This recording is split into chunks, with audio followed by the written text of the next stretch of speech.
ರಾಮಕೃಷ್ಣಾಶ್ರಮ ಒಂದು ಪುಸ್ತಕವನ್ನು ಪ್ರಿಂಟ್ ಮಾಡಿದೆ, ಒಲುಮೆಯ ಸುರನದಿ ಅಂತ.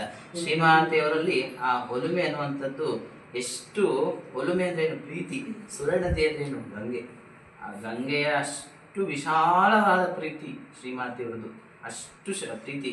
ಮಾತೃವಾತ್ಸಲ್ಯ, ನಾವು ಗೀತಾ ನಾಗರಾಜ್ ಅವರು ಶ್ರೀಮಾತೆಯವರ ಮಾತೃವಾತ್ಸಲ್ಯದ ಬಗ್ಗೆ ಮಾತಾಡಿದ್ರು. ಬರೀ ಮನುಷ್ಯರ ಮೇಲೆ ಅಷ್ಟೇ ಅಲ್ಲ, ಪ್ರತಿಯೊಂದು ಪ್ರಾಣಿಗಳ ಮೇಲೆ ಶ್ರೀಮಾತೆಯವರ ವಾತ್ಸಲ್ಯ ಹೆಂಗೆ ಹರಿತಾ ಇತ್ತು ಅಂತ ನಾವು ನೋಡ್ಬೋದು. ಹಾಗೆ ಶ್ರೀಮಾತೆಯವರ ವಾತ್ಸಲ್ಯ ಬಹಳ ದೊಡ್ಡದು ಅಂತ ಹೇಳ್ಬೋದು. ಹಾಗಾಗಿ ಆ ಭಕ್ತನ ಬಗ್ಗೆ ಶ್ರೀಮಾತೆ ಹೇಳ್ತಾರೆ, ನೀವೆಲ್ಲ ಬದುಕು ಬಾಳ್ಬೇಕಪ್ಪ, ನಾನು ಬದುಕಿ ಆಗಿಬಿಟ್ಟೆ, ನನ್ನ ಕಾಯಿಲೆ ಬಂದರೆ ಬರಲಿ ಬಿಡು, ನಿಮಗೆಲ್ಲ ಶ್ರೀರಾಮಕೃಷ್ಣನ ದೀರ್ಘಾಯುವನ್ನು ಕೊಡಲಿ ಅಂತ ಆ ಮಾತನ್ನು ಶ್ರೀಮಾತೆಯವರು ಅವನ ತಲೆಯ ಮೇಲೆ ಕೈಯಿಟ್ಟು ಆಶೀರ್ವದಿಸ್ತಾರೆ. ಬೇಕೆಂಬಾಗ ಭಕ್ತರ ಮನೋವ್ಯಾಪಾರಗಳನ್ನು ತಿಳಿದುಕೊಳ್ಳಬಲ್ಲ ಅಪೂರ್ವ ಸಾಮರ್ಥ್ಯ ಶ್ರೀಮಾತೆಯವರದು. ಅವನು ಸುಮ್ಮನೆ ಮನಸ್ಸೊಳಗೆ ಪ್ರಾರ್ಥನೆ ಮಾಡ್ಕೊಳ್ತಾ ಇದ್ದ. ಆದರೆ ಶ್ರೀಮಾತೆಯವರು ಅತ್ಯಂತ ಅಂದರೆ ಸಾಮಾನ್ಯವಾಗಿ ಮಹಾತ್ಮರಿಗೆ ಬೇಗ ಗೊತ್ತು, ನಮ್ಮ ಮನಸ್ಸಿನೊಳಗೆ ನಾವು ಹೊರಗಡೆ ಹೇಳಿದ್ರು ಸಹ ನಮ್ಮ ಮನಸ್ಸಿನೊಳಗಿರುವ ಭಾವನೆಗಳು ಬಹಳ ಬೇಗ ಅವ್ರು ಗ್ರಹಿಸಿ ಅದನ್ನು ನಾವು ಹೇಳ್ದಿದ್ರು ಅವರೇ ಅದನ್ನ ಹೇಳ್ತಾರೆ. ಅವನು ಮನಸ್ಸಿನೊಳಗೆ ಪ್ರಾರ್ಥನೆ ಮಾಡ್ಕೊಳ್ತಾ ಇದ್ದ.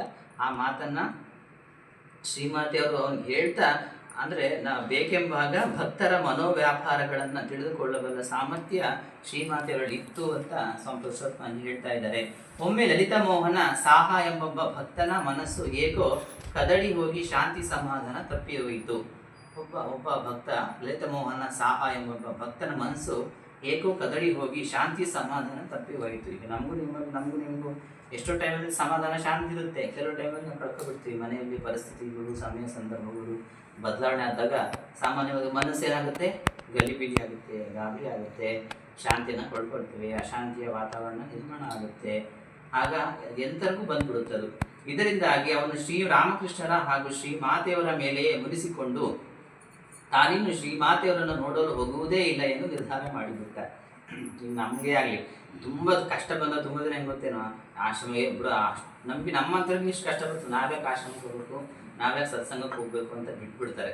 ಆದರೆ ಆ ಥರ ಬಿಡಬಾರ್ದು. ಭಗವಂತನ ಪರೀಕ್ಷೆ ಎನ್ನುವ ಭಾವನೆಯಿಂದ ನಾವು ಸ್ವೀಕರಿಸಬೇಕು, ಪ್ರೀತಿಯಿಂದ ಸ್ವೀಕರಿಸಿ. ಪಾಲೆಗೆ ಬಂದದ್ದು ಪಂಚಾಮೃತ, ಬಂದದ್ದೆಲ್ಲ ಬರಲಿ ಗೋವಿಂದನ ದಯ ಬಂದಿರಲಿ ಅಂತ. ಅಂದರೆ ಭಗವಂತ ಅದಕ್ಕೆ ಕುಂತಿ ಬೇಡ್ತಾಳಲ್ಲ, ಅಪ್ಪ ಕಷ್ಟಗಳು ಕೊಡಬೇಡ ಅಂತ ನಾನು ಪ್ರಾರ್ಥನೆ ಮಾಡೋಲ್ಲ, ಕಷ್ಟಗಳನ್ನು ಎದುರಿಸುವ ಶಕ್ತಿಯನ್ನು ಕೊಡುವಂತ ನಾನು ನಿನ್ನ ಪ್ರಾರ್ಥನೆ ಮಾಡ್ತೀನಿ ಅಂತ ಕೃಷ್ಣನಿಗೆ ಕುಂತಿ ಹೇಳ್ತಾಳೆ. ಅದು ನಮ್ಗೆ ಆಗಬೇಕು. ನಾವು ತುಂಬ ಜನ ಏನು ಮಾಡ್ತೀವಿ, ಅಪ್ಪ ನನಗೆ ಕಷ್ಟ ಕೊಡಬೇಡ, ನನಗೆ ದುಃಖ ಕೊಡಬೇಡ ಅಂತ ನಾವು ಲೌಕಿಕವಾಗಿ ಭಗವಂತ ಹೇಳ್ತಾ ಇರ್ತೀವಿ. ಆದರೆ ಆ ಥರದ ಪ್ರಾರ್ಥನೆ ಇಟ್ಕೋಬಾರ್ದು. ನಾವು ಭಗವಂತ ನೀನೇನೇ ಕೊಡು, ನಿನ್ನ ದಯೆಯಿಂದ ನಾನು ಅದನ್ನು ಅತ್ಯಂತ ಸ್ಥೈರ್ಯದಿಂದ ಎದುರಿಸ್ತೀನಿ ಅನ್ನುವಂತಹ ಒಂದು ಆತ್ಮವಿಶ್ವಾಸಕ್ಕೋಸ್ಕರ ನಾವು ಭಗವಂತನ ಬೇಡಬೇಕೆ